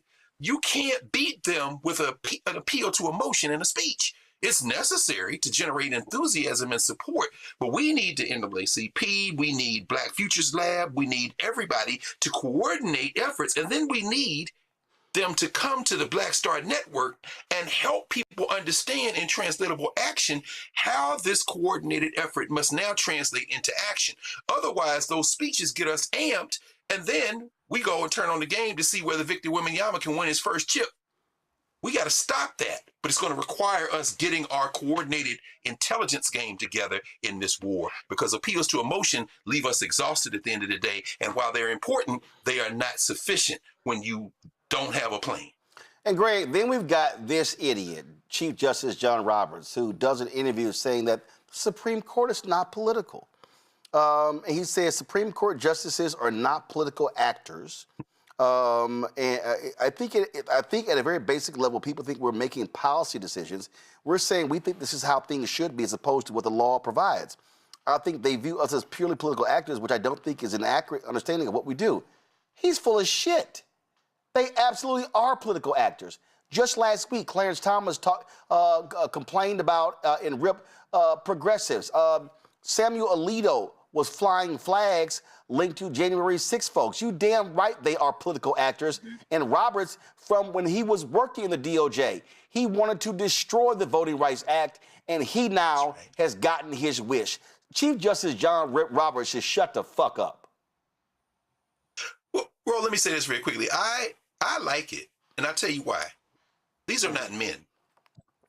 These are cowards. Sam Alito had, as you said, that upside-down distress flag flying, and when pressed about it, this piece of a man took both hands, grabbed his racist wife by the collar, and threw her under the bus. These are not men. John Roberts cannot be honest. There's a couple of new books out. Actually, one of them on Sam Alito is called Revenge for the 60s. They've traced Sam Alito to the time he was born in Trenton, New Jersey. He's been a racist since he was a little boy. But when pressed, as we saw this week, with the order expediting what is usually a month-long process of returning a case to the lower courts, they accelerated this week, and Ketanji Onyeka Brown-Jackson came for him in her objections, and he snapped back at her. You see, what happens when you call a racist out is they lose the veneer and they drop down to their reality. I want John Roberts to keep doing that, and here's our response. It has to be the response that you just gave. Mr. Roberts, sir, Chief Justice Roberts, you are a purebred liar, and you're a piece of a man, because you can't say with your full chest the desire of your whole heart. Since you were helping your mentor, Justice Rehnquist, go and harass voters in Arizona, since you ran down there to Florida during Bush versus Gore as a counsel to steal that state and give your Lord and Master George W. Bush the presidency, and in return, he gave you the Chief Justice. You are a piece of a man. And so when you continue to talk that way, call a thing, they drop all the pretenses. I love when John Roberts does that, because he's a little nervous now because they've caught the car. And as we said, listen, man, when Representative Parkinson says secession, does that sound familiar? That almost sounds like South Carolina in the 1860s. There is going to be a civil war in this country, except it doesn't have to be a shooting war. What have you said, Roland? If we vote our numbers, we win. And in those moments when somebody says something like that, we say, excuse me, sir, could you say it with your full chest? Otherwise, I'm going to say not only are you a liar, you're a piece of a man. Let's just continue. Keep talking like that. I love it. See, Cameron, this is what I need people to understand. You got some U.S. Senate races taking place this year. Maine, Iowa, Georgia, North Carolina, Florida, Texas, Alaska, Kentucky, South Dakota. And Democrats could take control of the Senate. Now, they don't need 51, they need 53. Because you know Fetterman is going to support Republicans. And here's my whole point. If Alito and Thomas do not retire between now and the election, or now between now and then when the new Senate is sworn in, I'm telling you right now, if anything happens to any Supreme Court justice, Democrats should say, we ain't doing a damn thing until the next election. They should say, that's what y'all did with McConnell when Obama picked Merrick Garland. We're going to do the same thing. So to all the folks who are voting, this is why you got to have a mass turnout, because if you keep the Senate from the Republicans, that means they cannot appoint any more Supreme Court justices unless Democrats approve. That's right. Exactly. And the other thing that was there is how they rammed that last one right before Biden took office, even after knowing that Trump had already lost the election. So again, this goes back to them. They're not playing by any rule book that we seem to still be beholden to. I do understand the idea is that this should not be a full race to the bottom, but unfortunately, when Michelle Obama said they go high, when they go low, we should go high. We are going to have to go lower. No, Cameron. This is not a race to the bottom. This is a race to 218. Mm-hmm. It is not a race to the bottom. This is about power. This means, how do you get to 218? And however you need to get to 218, you get to 218. So we got to stop saying that, oh my God, this gerrymandering stuff. Again, look, that ship has sailed. They have made it clear. They want to cement a Republican majority. They want as many Republican House members as possible. This is about stopping them. You're right. And I think the Senate is our best play. I think the fact that they think they're just going to win the Senate, and we don't realize, like, we need to make sure we're educating voters and let them know that no matter what's going on with this redistricting, We still have the power to win these seats. We need to be overly investing, and this is me speaking to the donor class. This is me speaking to grassroots fundraisers. This is me speaking to those like, hey, if there's no Senate election in your state, you need to know can I drive down to Mississippi, Kentucky, South Dakota? Can I get over to some of these, North Carolina? Can I get to these states in Georgia to ensure that can I get up to Maine? Yep. We need to get up there and even put our hand and knock on these doors, make sure people turn out and consistently make sure we're fully registered in all of these various states, because you know what they're also trying to do is suppress our vote, kick as many of us off the rolls as possible. Anything they can do to lie, steal, and cheat their way to these to hopefully win. But to your point, yes, this is about 218. This is about getting to 53 in the U.S. Senate. Zabor? Definitely. At this stage in the game, we have to think about how these things are impacting our regular people. We need to make sure that we are getting on the ground. We need to listen to our young Democrats in these communities that are already on the ground. Too many times when we are working at voting polls and trying to work these elections, they're not listening to the people that are in these communities. You can't keep doing it the way you've did it in the past. You can't keep listening to these individuals that are in Democratic parties that are really upholding white supremacy standards just like the Republicans. We need to get our people in position so that we can have the votes. This is late stage capitalism, and they are worried about the money. Like, we need to hit them where it hurt. Make sure our economic power is being enforced, our voting power is being enforced, and our voices are not silent. We can't just keep acting like that Supreme Court is stacked against everyone's human rights. It's political. It's no way that you can't say it's not in alignment with a political party. Everything about that Supreme Court and the decisions that they're making and how they're impacting women's rights, Black American rights, immigrant rights, and our national security. America is looking like a joke internationally. We got to do something. We got to hold these people accountable.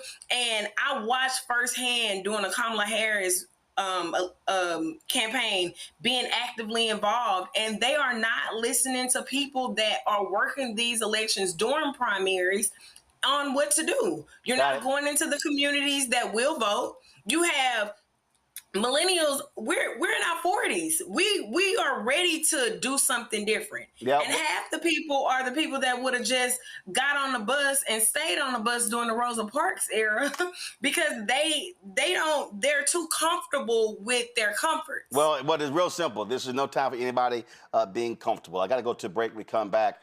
We've been talking about the Georgia Supreme Court race, y'all. The primary in Georgia is May 19th, but the Supreme Court race, that's not the primary. That's for all the marbles. We'll talk to one of the candidates running there next, right here on Roland Martin Unfiltered on the Black Star Network.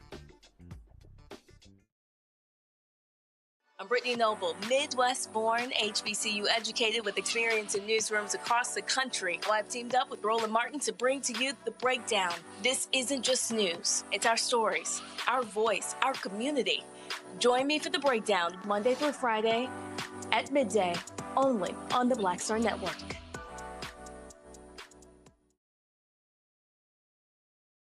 Hey, I'm TD Jakes, and you are watching the Black Star Network.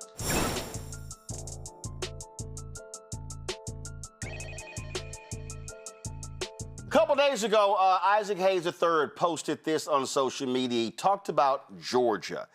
He said eligible Black Georgians did not vote. 2018, in the governor's race, it was decided by 54,723 votes. In 2022, the governor's race was decided by 191,581 votes. That means anywhere from 900,000 to 1.1 million African Americans did not vote in Georgia. Now, why is that important? Because 3 state Supreme Court seats are up for re-election on May 19th. 2 of the races are contested. Earlier this week, I talked to Miracle Rankin, the former president of the Georgia Association of Black Women Attorneys, who's running against sitting Justice Charlie Bethel. In the other contested race, former state senator Jen Jordan is running against incumbent Justice Sarah Hawkins Warren. Now, an incumbent has not lost a race in 100 years. Now, you may say, why? Well, because Georgia has this weird quirk that if a Supreme Court justice resigns, the election is canceled. It's the dumbest thing I've ever heard in my life. And so Jen joins us right now. Jen, glad to have you here. I wanted to show that graphic right there because I've been laying out this GOP war with Black America. I've been talking about the targeting of Black voters. We see what's happening with congressional seats, and they're going to go for state senate, state rep, county commissioner, all the way down. And the reality is, look, you want to appeal to all voters, but if there's a massive Black turnout come May 19th, we saw with the Public Service Commission where 2 Democrats won. That means that you and Miracle, y'all win. Absolutely. And to be quite frank, we have seen that. It's been unprecedented to this point, I have to tell you. Each day I check the numbers, it's been 34 to 35% Black voter turnout. And Democrats as a whole have been running about 10% over Republican turnout. And usually it's the opposite. So usually Democrats are about 45% and then Republicans are about 55%. So right now we have just been crushing it. And it is because of Black voter turnout and people really understanding what's at stake in this election. And I think obviously the Supreme Court has helped us, unfortunately, by their decision in the Calif case last week, and when they basically just gutted the Voting Rights Act that is going to impact every single voter in the state, but more significantly, every Black voter in the state. And I want to stay right there because you said the Supreme Court decision, and I have been yelling and screaming for more than 20 years that people need to understand that there are state Supreme Courts. And the reality is that state Supreme Courts can also stop a lot of this crazy stuff that is happening because they have the final authority. The federal Supreme Court does not rule on everything. There's a thing called states' rights. And so when you have a more progressive state Supreme Court, we saw just what happened in Wisconsin. It's now 5-2. Granted, they're partisan. North Carolina, they're partisan. Georgia, nonpartisan. But the reality is it has been a largely a conservative Supreme Court in Georgia issuing those rulings. Y'all two win, you begin to change the balance of power on the state Supreme Court. Absolutely. So look, and in Wisconsin, you know, and I'll correct you, it's actually a nonpartisan race just like Georgia. And they have it in the spring too. So yeah, now I remember it was right. I'm sorry. I meant to do this here. I meant to say it was. I meant to do this here. It was nonpartisan, but it was clear where the money was, who they were appealing to in that particular state. Go ahead. No, but that's what we're trying to do here too, to be quite frank, because for so long people have not challenged the incumbents.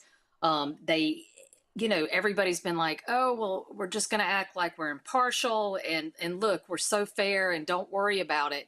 But the issues are too important.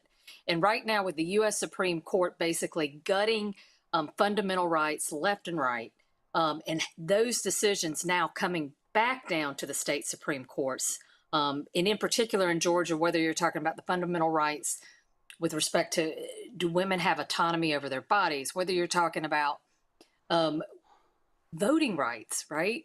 And election challenges, all of that is going to go up to the state Supreme Court.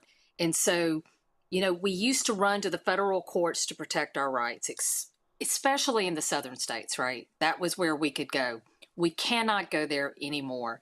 And so now it is so incredibly important for people to understand that who sits on these state Supreme Courts really are going to impact their everyday lives, what the state looks like, and what rights that they're actually going to be able to enjoy now and going forward. A lot of folks, when we talk about Georgia, they spend so much time there in Atlanta. Totally understand Fulton County.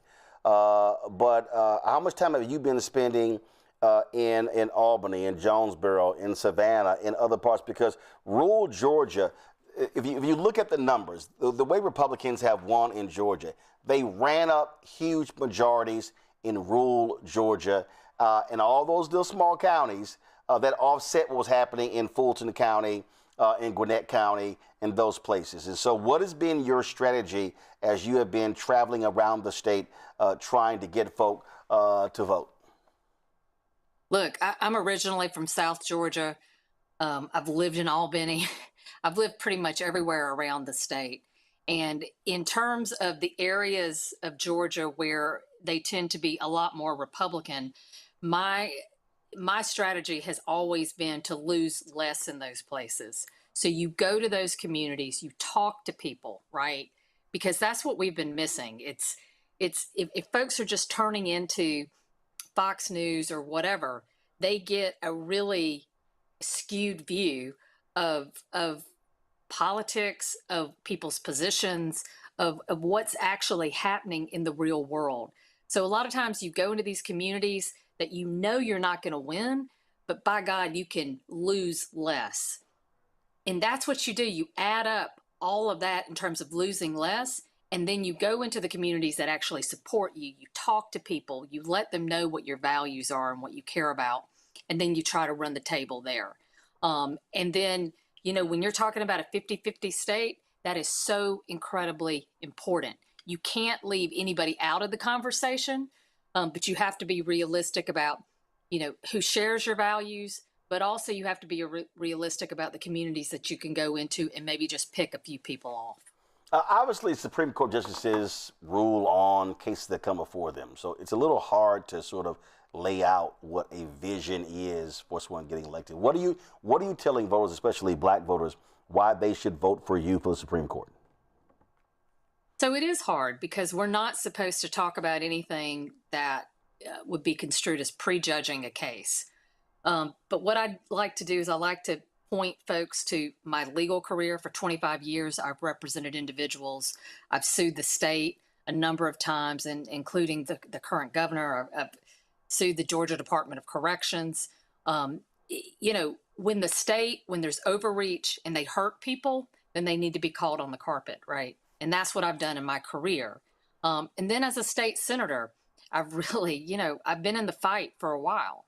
But, you know, I try to point to kind of past, but also to talk about what my values are, because I may not be able to tell you how I'm going to rule on something, but I can tell you that I believe that women have a fundamental right to make decisions about their body. I have a core belief in terms of voting rights, in that anyone who is legally able to cast a ballot should be able to.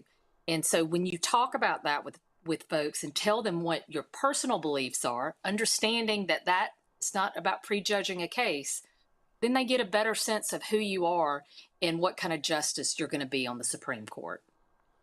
Absolutely. So early voting is happening right now. The 15th. Ends May 15th. That's right. It's going. And look, turnout's been incredible. Like I said, I check it every day.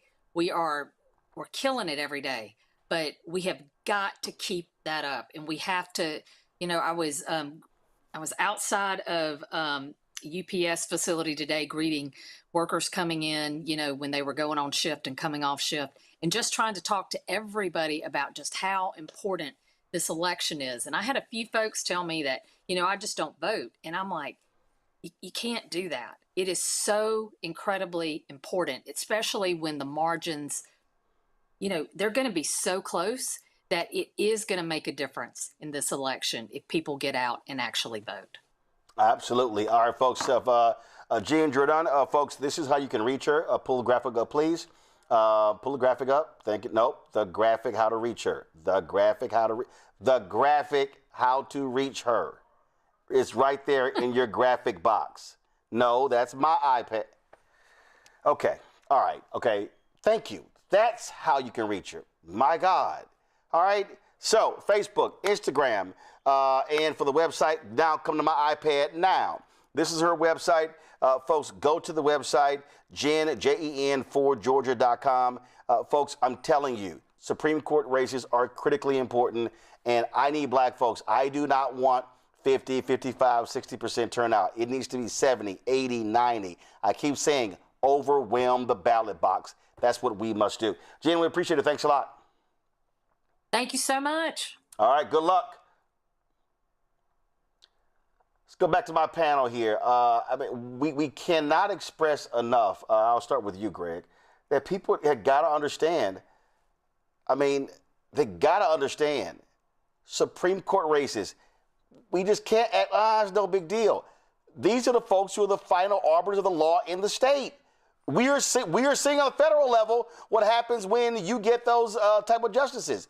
Georgia, black folks in Georgia should be crashing the polls. Absolutely. And this is the beautiful thing about it. This isn't a democracy. I wish we would stop saying that. Because I think when we say that, we mean something different. If you look at the history of the word democracy, going all the way back to the Greeks, you will find that it's not as useful a term as people, I think it is. But what we're really talking about is what you said earlier, Roland. We're talking about power. How do we get to 218, as you said, when you talk about the federal legislature? And in the case of the states, the state constitutions are the authority that white nationalists seize on when it's to their benefit. And when it's not to their benefit, they switch to the federal courts. And in Georgia is absolutely a test case in this. We know that it was the Georgia Supreme Court, I think it was a 6-3 ruling, that backed blocking the ability of the state to go after Bozo, Donald John Trump, for his white nationalist attempt to overthrow the results of the 2020 election in Georgia. We know that. This goes back and forth. I bring this up for this reason. We've seen that Eric Holder and the Democracy Defenders Program, part of the Redistricting Commission, has endorsed these candidates, Rankin and Jordan. We see that those who want to enshrine or to reinforce a woman's right to choose what to do with her body have endorsed them as well. But as you said, and this is the key, as you said, it isn't a quirk in the Georgia state law. It is an absolute white nationalist failsafe to say that if a judge resigns, then the election is canceled or suspended. And guess what happens then? The seat does not go vacant. The governor gets to replace the person. So what they've said is, if you Negroes do show up and vote, we will then resign and say that the governor can appoint an replacement. We've seen this. Justice Keith Blackwell announced in February, it was 2021, that he would resign in November, weeks before his term was due to end. He was supposed to face 2 challengers in the May primary, but when he announced his plans to step down 5 months after voters were set to weigh in, state officials said the election should be postponed until 2022. Blackwell begged the governor to appoint his replacement, and when the governor Kemp wouldn't do it, December 2024, Blackwell killed himself. See, this is the high stakes we're talking about right now. So this is what it comes down to. You got to show up and vote. If they try that resign and appoint thing, then you got to trigger the third of the 3 branches of government. You got to get the lawyers lined up. And by the way, both Rankin and Jordan have sued to keep sealed an inquiry at the Judicial Qualifications Committee in Georgia. It's unclear why, because the records are sealed, but we do know that that quote-unquote ethics investigation committee in the past has been up to some hijinks with candidates that ostensibly they wouldn't like as white nationalists. But you got to vote to trigger the other chicanery so that the lawyers have to get off the bench. And then, of course, the governor of Georgia, we're coming for you, baby, because governors, senators, all those statewide offices, as we saw the Public Utilities Commission, they are not gerrymandered.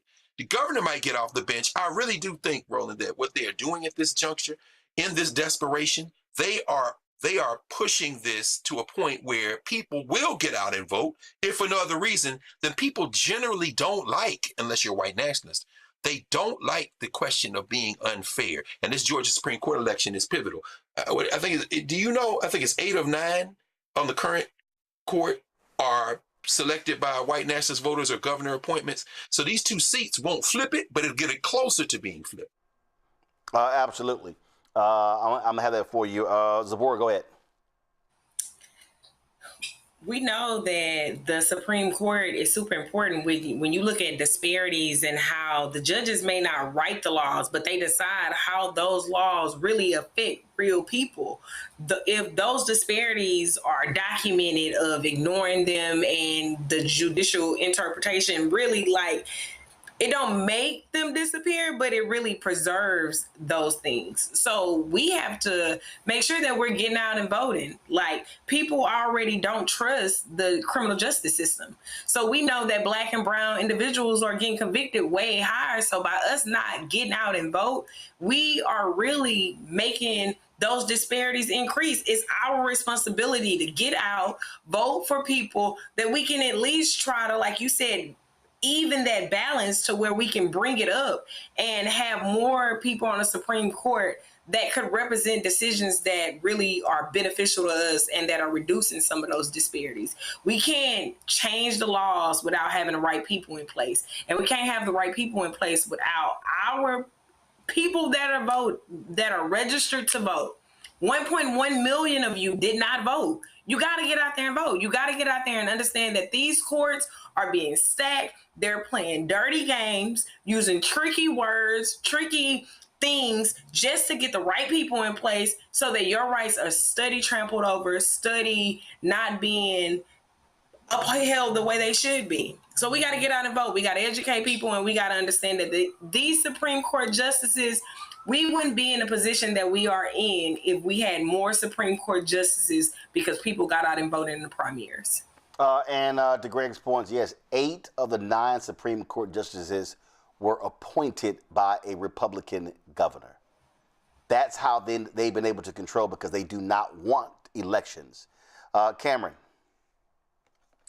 Yeah, this is also about, for this election, especially in Georgia, where there's going to be top of the ticket governor's race, there's an attorney general's race, the Senate, and so forth. We can't let people just say, oh, I only care about the governor, maybe U.S. Senate, but they need to be voting down ballot. And one thing you hear often when we're on the ground is like, oh, it's no same, one difference or the other. We need to fight back against that ignorance. We need to fight back against that. Like, I'm not here to say the Democratic Party is perfect, but there is a clear differentiation between one party that is literally trying to take us back to Jim Crow and beyond, one party that is clearly trying to disenfranchise, one party that is doing everything it can to kick people off the rolls, and one party that at least is giving some lip service and giving some focus to try to at least represent us and represent people in the right way. So I think we have a fight against us. And I love the fact that, again, Roland, we're calling out, we need high Black voter turnout, especially in a state like Georgia. Definitely we need to juice those numbers in Metro Atlanta, but in the Macons, in the Columbuses, in the Savannahs, all throughout, Black voters everywhere would need to come out. And the biggest thing also, in addition to knowing your status and really checking to make sure you're still on the rolls and make sure you're still registered, we can't be intimidated by the ICE and all the other tactics that we know they're going to pull out, all the tricks they're going to pull out to try to intimidate us. Like, this is something that is going to look akin to the 60s and 50s and so forth, where they're going to try to set up in intimidation tactics throughout the country. So this is something where voting is our last choice. It's our last choice.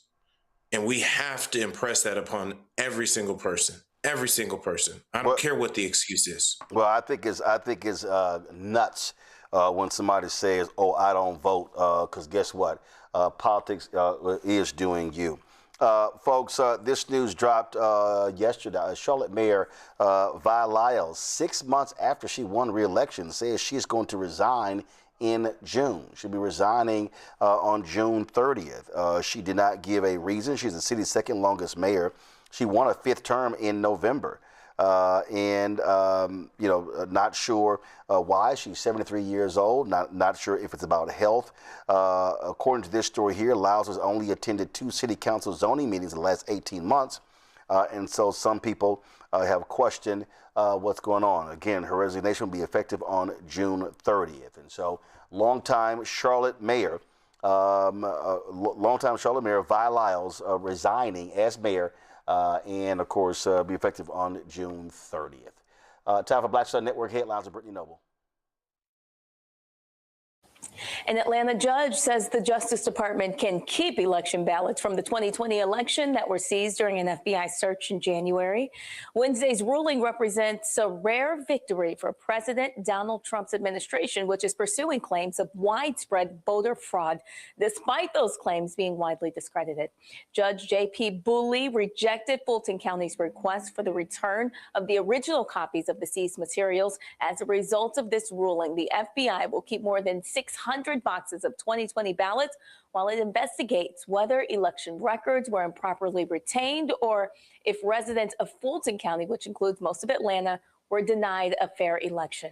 Lawyers for Fulton County argued that the FBI's search of the county's election hub was based on faulty and discredited evidence and violated constitutional protections.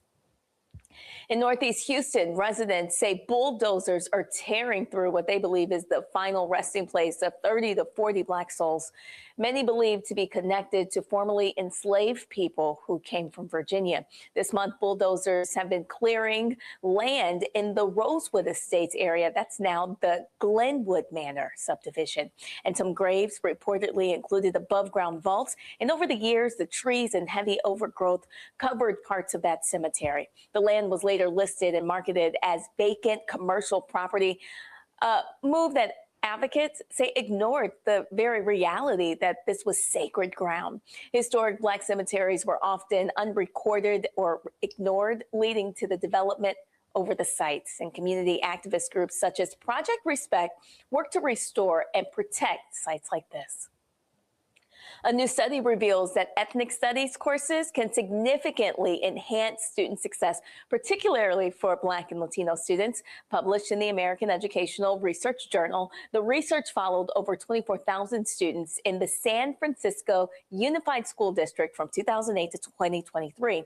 It was titled Cultural Relevance at Scale, the Effects of an Ethnic Studies Expansion on Academic Outcomes. And this study investigated the effects of expanding ethnic studies courses throughout the district by examining grades, course completion rates, and then also college readiness. So researchers discovered that students who enrolled in ethnic studies classes achieved higher GPAs, were less likely to fail courses, and demonstrated greater overall academic engagement. Additionally, there was a 27% reduction in course failures and a 15% increase in the number of students meeting the GPA requirement for admission to the University of California system. The most significant improvements were among Black and Latino students, male students, and also those who had previously faced academic challenges. Well, no Black woman has ever held a majority ownership stake in the Major League Baseball franchise, but that could soon change because Kwanzaa Jones, an entrepreneur, philanthropist, and singer, is reportedly working to finalize a nearly $4 billion deal to purchase the San Diego Padres. Last weekend, the family of the late Padres owner, Peter Sedler, announced that they had reached an agreement to sell the team to an investor group led by Jones and her husband, Jose Feliciano, who is a co-founder of the private equity firm Clear Lake Capital. If the deal is approved, Jones would make history as the first Black woman to hold a majority ownership stake in the MLB franchise. And additionally, her husband would be the first majority owner of Puerto Rican descent for the league. The deal still requires approval from 30 Major League Baseball owners during the league's regularly scheduled meeting. That will be in June. It will also need to undergo review by the Security and Exchange Commission and receive sign-off from the city of San Diego. We'll keep you posted. Well, the United States and Iran appear to be moving towards a short-term agreement to end the ongoing conflict. Iranian officials have stated that they are considering a 14-point proposal put forth by the U.S. to end the fighting. President Donald Trump has warned Iran of increased bombings if a deal is not reached, and that includes the reopening of the crucial Strait of Hormuz to international shipping. As many are aware, the two-month conflict has led to the closure of the Strait of Hormuz, a vital oil route affecting global markets. And on Wednesday, the U.S. military fired upon an Iranian oil tanker that was trying to breach the American blockade of the Iran's ports. Well, Trump said on social media that the war could soon end and that the oil and natural gas shipments could resume. But still, he emphasized that this is contingent upon Iran accepting an agreement, and he did not specify any details about that agreement. Roland? All right, folks, if you want to catch out the breakdown with Brittany Noble every day, watch noon Eastern right here on the Black Star Network. Noon Eastern every day, the breakdown with Brittany Noble. Let me thank Sabora, Cameron, and Greg for being on today's panel. I certainly appreciate it. Thank you so very much. Folks, tomorrow I'll be broadcasting from Houston, where I'll be at 2 p.m. Central, 3 p.m. Eastern. I'll be presenting 4 of my scholarships, my annual scholarships at Jack Yates High School, my alma mater. And so 2 will be for communication students and 2 will be for the non-communication side. So look forward to being there. So I'll be there. Then, of course, I have to go to Satanville on Saturday. My niece has graduated from the University of Texas Law School. So I will be there, y'all know. And yes, I plan on wearing a maroon. I would be wearing something maroon to the graduation, so I guarantee you that is going to happen. So y'all know how I feel about. Austin was my first place where I worked out of college, and it was always great because Texas A&M was kicking the Longhorns' ass, and so it was a joyous occasion for me. So I'll be there for her law school graduation on Saturday. All right, y'all. Be sure to do this here. Support the work that we do. Join our Bring the Funk fan club. Listen, we're out here doing the work, talking about this war, the GOP war on Black America, empowering people, educating people. And listen, I'm telling you right now, it ain't even a conversation. There's nobody else in Black-owned media doing what we're doing. I know a bunch of y'all was sitting here posting clips of Rachel Maddow, who all of a sudden folks talked about the impact on Black folks. And I'm sitting there going, even Rachel Maddow ain't doing what we're doing with the number of guests that we have talking about what's happening on the ground. So this is why Black-owned media matters. This is why we can't get so caught up in being so happy when mainstream media decides to cover Black people, because we cover Black people every day. 365, 7 days a week. So support the work that we do. Join our Bring the Funk fan club.